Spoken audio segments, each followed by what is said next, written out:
Hi student, welcome to exam update.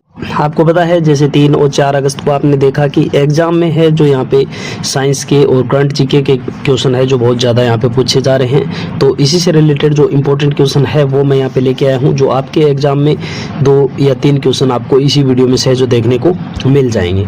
तो question number यहाँ पे फर्स्ट है, यदि किसी चालक तार की लंबाई को खींचकर दोगुना कर दिया जाए और उसका आयतन समान रहे तो उसकी जो प्रतिरोधकता है और प्रतिरोध है उस पर क्या प्रभाव पड़ेगा।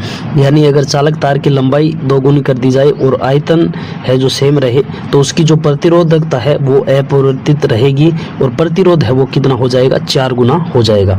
तो आपको सिंपली ध्यान रखना है कि यदि किसी तार की लंबाई है जो खींचकर दोगुनी कर दी जाए तो प्रतिरोध कितना हो जाता है, 4 गुना हो जाता है। और फ्रेंड्स, हर शिफ्ट का रिव्यू है जो इसी चैनल पे आता रहेगा, तो आप चैनल पे नए हो तो चैनल को सब्सक्राइब करके बेल आइकन जरूर प्रेस कर देना।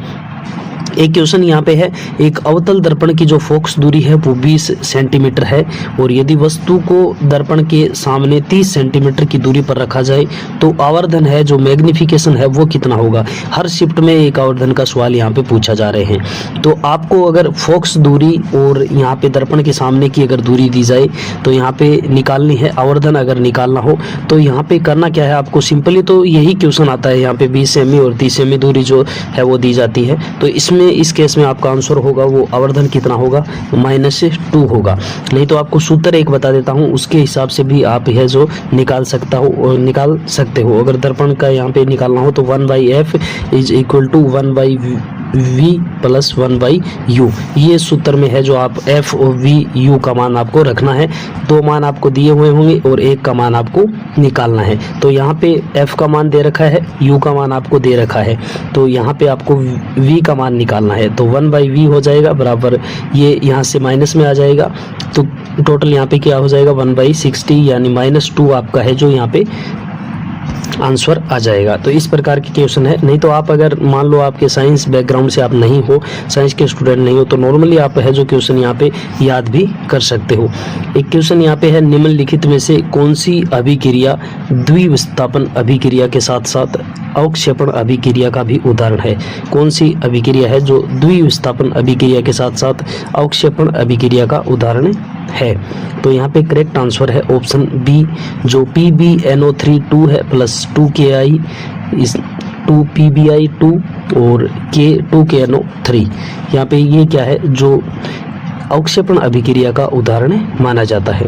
नेक्स्ट है फ्रेंड्स, यहाँ पे आवर्त सारणी के किस समूह के तत्वों को हेलोजन कहा जाता है। तो ऐसा एक क्वेश्चन यहाँ पे कल पूछा गया था, 3 अगस्त को यहाँ पे पूछा गया था हेलोजन के रिलेटेड। तो आवर्त सारणी में जो कौन से समूह के तत्व है उनको हेलोजन कहा जाता है और उनकी बाह्यतम कक्षा में इलेक्ट्रॉनों की संख्या तथा संयोजकता क्रमशः क्या होती है। तो जो हेलोजन होते हैं समूह है 17 के जो तत्व है उन्हें हेलोजन कहा जाता है और उनमें इलेक्ट्रॉनों की संख्या और संयोजकता होती है 7 और 1 होती है। नेक्स्ट है, फ्लेमिंग के बाएं हाथ के नियम में तर्जनी, मध्यमा और अंगूठा क्रमशः किन भौतिक राशियों को दर्शाता है। जो फ्लेमिंग का नियम है उसमें जो तर्जनी अंगुली है वो और मध्यमा और अंगूठा है वो क्रमशः किन भौतिक राशियों को दर्शाता है। तो करेक्ट आंसर है चुंबकीय क्षेत्र, धारा और बल को दर्शाता है। चुंबकीय क्षेत्र, धारा और बल को दर्शाता है। नेक्स्ट यहाँ पे क्वेश्चन है, पौधों में वाष्पोत्सर्जन और गैसों के विनिमय के लिए उत्तरदायी रंध्रों के खुलने और बंद होने की प्रक्रिया है वो किस पर निर्भर करती है। जो पौधों में रंध्र है वो खुलने और बंद होने की प्रक्रिया है वो निर्भर करती है द्वार कोशिकाओं में जल का प्रवेश और निकास, जल के प्रवेश और निकास पे डिपेंड करती है। नेक्स्ट है, प्लास्टर ऑफ पेरिस, बहुत ही इंपॉर्टेंट क्वेश्चन है फ्रेंड्स। प्लास्टर ऑफ पेरिस का सही रासायनिक सूत्र क्या है और यह जिप्सम को किस तापमान पर गर्म करके बनाया जाता है। तो प्लास्टिक ऑफ पेरिस का जो सही रासायनिक सूत्र है वो है CaSO4.12H2O और जिप्सम को अगर 373 डिग्री केल्विन पे अगर गर्म करते हैं 373 केल्विन पे जिप्सम को, तो प्लास्टर ऑफ पेरिस से बनता है। यहाँ पे जो भी क्वेश्चन पूछे जा रहे हैं वो NCERT की जो बुक्स है उनमें से पूछे जा रहे हैं, साइंस के जितने भी क्वेश्चन है। तो क्वेश्चन नंबर 8 है, मानव पाचन तंत्र में यकृत द्वारा स्रावित पित्त रस का मुख्य कार्य क्या है। मानव पाचन तंत्र में यकृत द्वारा स्रावित जो पित्त रस होता है उसका मुख्य कार्य होता है फ्रेंड्स वसा का आम्लिक अम्लीकरण करना और माध्यम को क्षारीय बनाना, यानी अम्लीकरण करता है वसा का और क्या कर देता है, माध्यम को क्षारीय बना देता है, जो पित्त रस होता है। और पित्त रस का स्त्राव कौन करता है, यकृत के द्वारा किया जाता है। ये भी आपको ध्यान में रखना है। नेक्स्ट है 220 वोल्ट के स्रोत से जुड़े एक विद्युत हीटर का प्रतिरोध है वो 4400 ओम है। और यदि हीटर प्रतिदिन 5 घंटे उपयोग किया जाता है तो 30 दिनों में खपत हुई ऊर्जा कितनी होगी। तो अगर प्रतिदिन है जो 5 घंटे उपयोग किया जाता है तो टोटल कितनी ऊर्जा खत्म होगी, 165 यूनिट्स। 165 यूनिट्स ऊर्जा है जो खत्म होगी, यानी 5 घंटे प्रतिदिन है और 30 टाइम, तो 30 × 5 कितना हो गया, 150 घंटे हो गया। और 150 घंटे 1.1 टाइम्स बाई 150 करेंगे तो यहाँ पे कितना आ जाएगा, 165 आ जाएगा। नेक्स्ट है यहाँ पे आधुनिक आवर्त सारणी में किसी आवर्त में बाएं से दाएं जाने पर विद्युत ऋणात्मकता और परमाणु आकार पर क्या प्रभाव पड़ता है। यदि आवर्त सारणी में हम बाएं से दाएं की ओर जाते हैं तो विद्युत ऋणात्मकता और परमाणु आकार पर है जो क्या प्रभाव पड़ता है, तो विद्युत ऋणात्मकता है वो बढ़ जाती है और परमाणु आकार है वो घट जाता है। नेक्स्ट है निकट दृष्टि दोष से पीड़ित व्यक्ति के लिए किस प्रकार के लेंस का उपयोग किया जाता है और इसमें प्रतिबिंब है वो कहाँ बनता है। तो निकट दृष्टि दोष में है जो अवतल लेंस का प्रयोग किया जाता है और इसमें प्रतिबिंब है वो रेटिना के सामने बनता है। कहाँ बनता है, रेटिना के सामने बनता है। नेक्स्ट है जब एथेनॉल को शानदार H2SO4 की उपस्थिति में 443 केल्विन पर गर्म किया जाता है तो मुख्यतः कौन सा उत्पाद बनता है। एथेनॉल को अगर गर्म किया जाता है तो इसमें एथीन बनता है।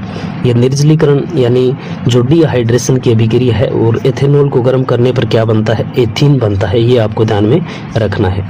नेक्स्ट है मनुष्य में वर्क यानी किडनी की कार्यात्मक और संरचनात्मक इकाई क्या है जो रक्त के निष्पादन का कार्य करती है। किडनी की कार्यात्मक और संरचनात्मक इकाई कौन सी है जो रक्त का निष्पादन करती है, तो ये है नेफ्रॉन।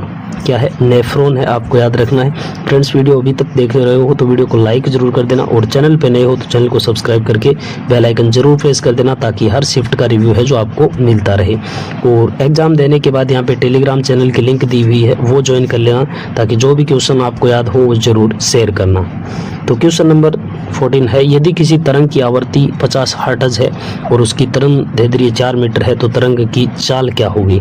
तो तरंग की चाल होगी 200 मीटर प्रति सेकंड, यानी 50 × 4 कर दीजिए, यहाँ पे कितनी आ जाएगी, 200 मीटर प्रति सेकंड यहाँ पे आ जाएगी। नेक्स्ट है मिल्क ऑफ मैग्नीशिया रासायनिक रूप से क्या है और इसका उपयोग किस रूप में किया जाता है।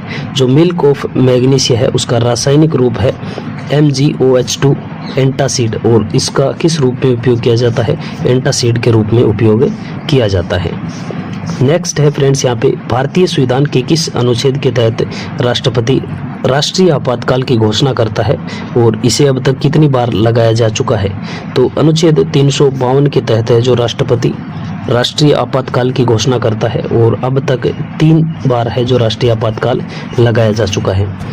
नेक्स्ट है यहाँ पे 1929 के भारतीय राष्ट्रीय कांग्रेस के लाहौर अधिवेशन की अध्यक्षता किसने की थी जिसमें पूर्ण स्वराज का प्रस्ताव है वो पारित किया गया था। तो जो लाहौर अधिवेशन हुआ था 1929 का, उसमें पंडित जवाहरलाल नेहरू ने उसकी अध्यक्षता की थी और पूर्ण स्वराज का जो प्रस्ताव है वो 1929 के लाहौर अधिवेशन में पारित किया गया था। नेक्स्ट है पेरियार नदी निम्नलिखित में से किस राज्य में प्रवाहित होती है और इस पर कौन सा प्रसिद्ध बांध बना हुआ है। तो जो पेरियार नदी है वो केरल में होती है और इस पे इडुक्की बांध बना हुआ है। कौन सा बांध है, इडुक्की बांध यहाँ पे बना हुआ है पेरियार नदी पर केरल राज्य में। नेक्स्ट है 73वें संविधान संशोधन अधिनियम द्वारा भारतीय संविधान में कौन सा भाग और अनुसूची जोड़ी गई थी। 73वें संविधान संशोधन अधिनियम है 1992 में, तो उसमें भाग 9 और 11वीं अनुसूची जोड़ी गई थी। 11वीं अनुसूची जोड़ी गई थी जिसमें दल बदल से संबंधित पंचायती राज से संबंधित है जो विषय जोड़े गए थे। पंचायती राज से संबंधित है जो विषय जोड़े गए थे 11वीं अनुसूची में। नेक्स्ट है यहाँ पे प्रथम पंचवर्षीय योजना किस मॉडल पर आधारित थी और इसमें मुख्य रूप से किस क्षेत्र को प्राथमिकता दी गई थी।